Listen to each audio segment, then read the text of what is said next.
Hello everyone, welcome to my channel. So, this is the fourth chapter of Bhagavad Gita, which is Gyan Karma Sannyas Yoga. So, let's begin the video.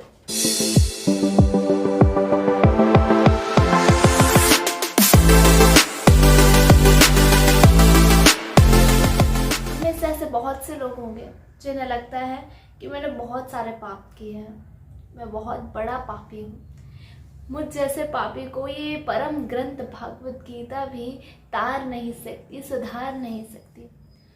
तो ऐसे व्यक्ति का प्रश्न के उत्तर देते हुए श्री कृष्ण अपने चौथे अध्याय के एक श्लोक में कहते हैं कि चाहे तुमने कितने ही बड़े पाप क्यों ना किए हो, चाहे तुम कितने ही बड़े पापी क्यों ना हो, यदि तुम ये भागवत गीता पढ़ते हो, इसके सार को समझकर इसे अपने जीवन में उतारते हो, तो तुम मेरी शरण के अधिकारी हो।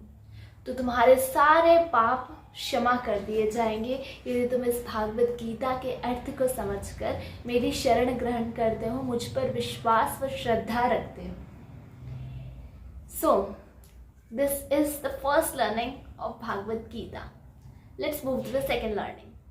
हम सभी को लगता है कि इस संसार में मैंने बहुत से कर्म किए हैं। मैंने अपने पिछले जन्म में भी कर्म किए थे और मैं अपने आने वाले जन्मों में भी कर्म करूँगा। तो मैं अकर्ता कैसे बन सकता हूँ? अकर्ता का मतलब है जो कोई कर्म ही नहीं करता।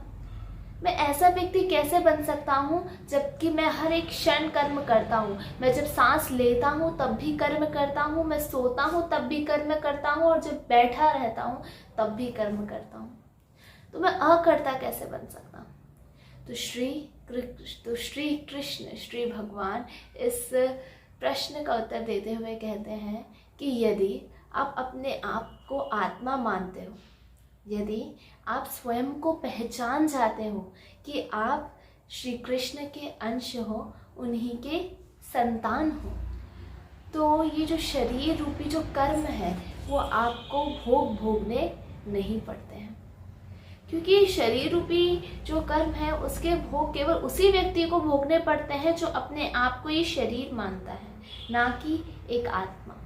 क्योंकि जो व्यक्ति अपने आप को एक आत्मा मान लेता है तो वो इस शरीर को अपने आप के अंदर ग्रहण नहीं करता है। वो सोचता है कि मैं अलग हूँ, मेरा शरीर अलग है, और इस शरीर के निर्वाह के लिए जो भगवान ने मुझे दिया है, मुझे कुछ कर्म करने पड़ेंगे, परंतु वो मैं भगवान की इच्छा से कर रहा हूँ। तो इस वजह से वह किसी भी कर्म का भागीदारी नहीं बनता। वो सभी कर्म करता है। ऐसा नहीं है कि वो कहीं पहाड़ों में चला जाता है, कहीं जंगलों में चला जाता है। वो सारे के सारे कर्म करते हुए भी कर्म योगी कहलाता है, अकर्ता कहलाता है, क्योंकि वो जान चुका है कि मैं आत्मा हूँ और ये शरीर मेरे प्रभु का है और मैं उसी के लिए कर्म कर रहा हूँ। ये मेरा कर्तव्य है कि मैं इस शरीर का निर्वाह करूँ।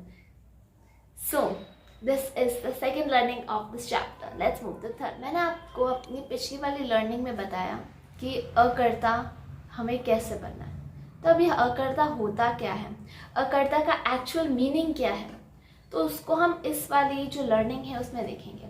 अकर्ता क्या होता है? जो स्वयं में संतुष्ट रहता है, जो स्वतः में संतुष्ट रहता है, अपने मन में सदा तृप्त रहकर भगवान का चिंतन करता है, और जो उसका नियमित कर्म है उसको सदा ही करता रहता है। अब इसका ये अर्थ नहीं है कि भगवान का चिंतन करने का अर्थ है कि आप कोई मंजीरे लेके बैठ जाओ या भजन कीर्तन पूजा पाठ या आदि प्रारंभ कर दो। आपको अपना जो भी नॉर्मल काम है वो करते रहना है और केवल भगवान को अपने चित्त में रखना है, उन्हीं के बारे में सोचना है। आपको बस ये सोचना है कि ये काम मैं इसीलिए कर रहा हूँ क्योंकि श्री कृष्ण ने मुझे चुना है। बाकी मेरा और इस काम का, मेरा और इस कर्तव्य का पर्सनली कोई लेना देना नहीं है। ये मैं एक माध्यम हूँ, एक कह सकते हैं ब्रोकर। श्री कृष्ण ओनर है और ये उनका जो भी है काम है, तो उसके बीच का जो ब्रोकर हूँ मैं हूँ। वो मेरे द्वारा ये काम कर रहे हैं, काम वो कर रहे हैं, बस मेरे द्वारा कर रहे हैं, नाम मेरा आ रहा है। बस नाम की खातिर वो जो श्री कृष्ण कर्म कर रहे हैं उसको सपोर्ट करने का काम मेरा है। इसका ये भी अर्थ नहीं है कि आप संतुष्ट रहने का ये अर्थ नहीं है कि आप अपनी प्रगति छोड़ दो।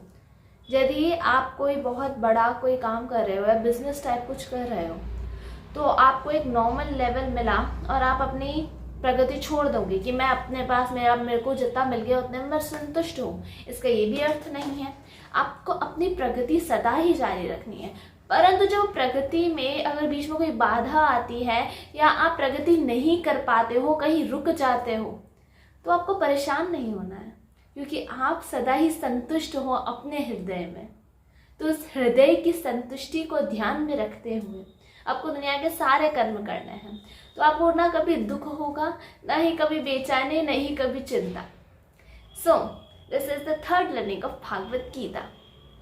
So that's it for this video. We will meet in next part of this adhyay. So goodbye. Jai Shri Ram. Jai Hind.